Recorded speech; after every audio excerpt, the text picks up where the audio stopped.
KLBJ News Time 4:02. Good afternoon. I'm Eric Leikam. This news is service of sinus and snoring specialists.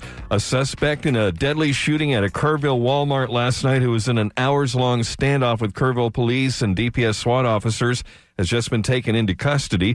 The suspect, Fernando Roland Jr., barricaded himself in a cinema as police tried to get him to surrender peacefully.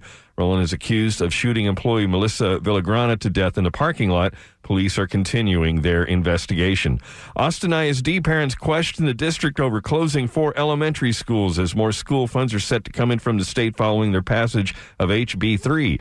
District Chief Financial Officer Nicole Connolly Johnson says more than half of that $88 million went to staff raises. The other components of that new money went to address projected budget shortfalls of upwards of $47 million because it basically cured funding for things that we were already doing in the district. The school board approved plans to shutter Pease, Metz, Sims, and Brook elementary schools.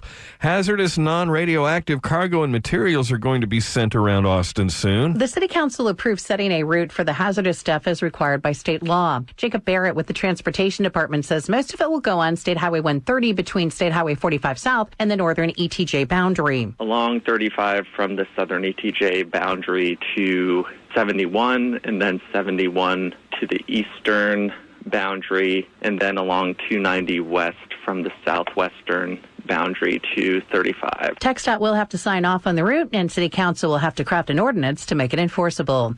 Rachel Marisay, News Radio, KLBJ. You and I may think we're good at spotting fake news posted on social media. We're not. That's the conclusion of a new study out of the University of Texas. KLBJ's Chris Fox is more. The study is called Fake News on Social Media. People believe what they want to believe when it makes no sense at all. They studied whether more than 80 students could detect fake news headlines, whether the Facebook warning flag had any influence, and brainwave activity. UT professor Tricia Moravec. The person who did the best got 66% correct. About 75% did at 50% or worse. As for the Facebook warning sign, people believed headlines that aligned with their beliefs. The flag didn't work as intended. When it was flagged as false, people did spend more time. At the Capitol, Chris Fox, News Radio KLBJ. KLBJ News Time 4:04. Let's take a look at Austin's on-time traffic, and it's really filled up those freeways, Melinda Brandt. Yeah, the congestion already pretty heavy. And if you're headed northbound on 35, right around Runberg, we've got a wreck that is adding to delays through downtown.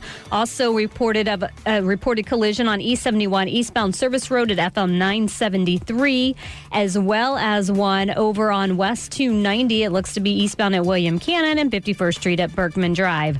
I'm Melinda Brandt with Austin's on-time traffic. And a live look at your KLBJ radar weather watch with staff meteorologist Bob Larson. Looks like we're going to get a little moisture later tonight. We are going to have enough moisture for there to be an increase in cloud cover. Not expecting much in the way of rain, but humidity levels are increasing. We did make it to 80 today. We've got more warm weather for the next couple of days. Tomorrow might start cloudy with fog, even drizzle, but then partly sunny, windy, and warm tomorrow afternoon. High 83. Couple of showers Thursday, still warm at a high of 81. For the Weather Center, this is meteorologist Bob Larson. We got plenty of sunshine, 77 in Pflugerville now. Get Austin News on demand at newsradio KLBJ.com.